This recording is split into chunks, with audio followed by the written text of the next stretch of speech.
Répandu en Suède, beaucoup moins en France, l'incorporation de conservateurs dans le fourrage peut avoir pour conséquence de modifier une machine de récolte.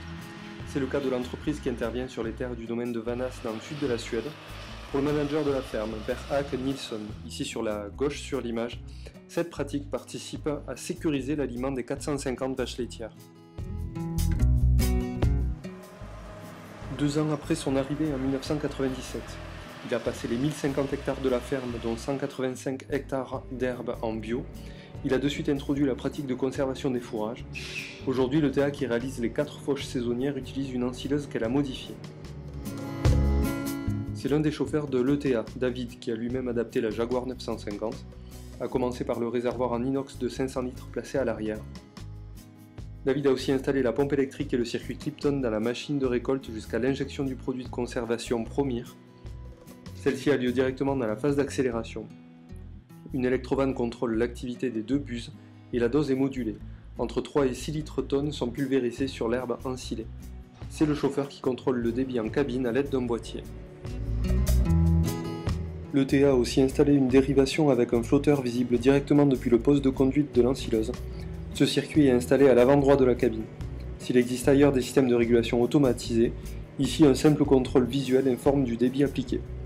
Seule l'injection démarre automatiquement lorsque le pick-up est abaissé.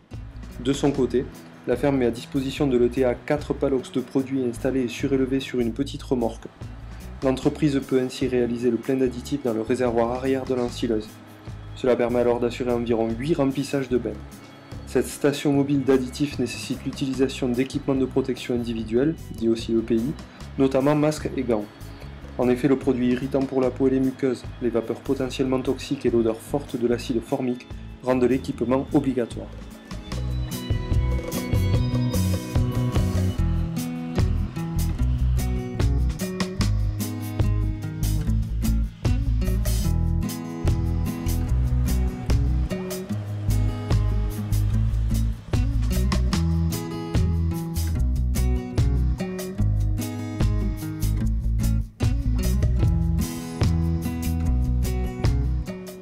L'herbe ensilée est ensuite tassée au silo.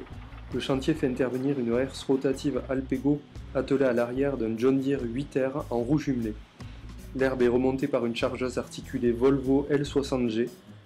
L'ensilage est conservé sous bâche maintenu par des plaquettes de bois. Pour Per Hack Nilsson, le produit de conservation coûte environ 10 € la tonne de fourrage vert. Côté entrepreneur, le système Clipton et la fabrication du réservoir ont représenté un investissement de 3 500 €. 80% des éleveurs chez qui intervient l'entreprise utilisaient les additifs acides.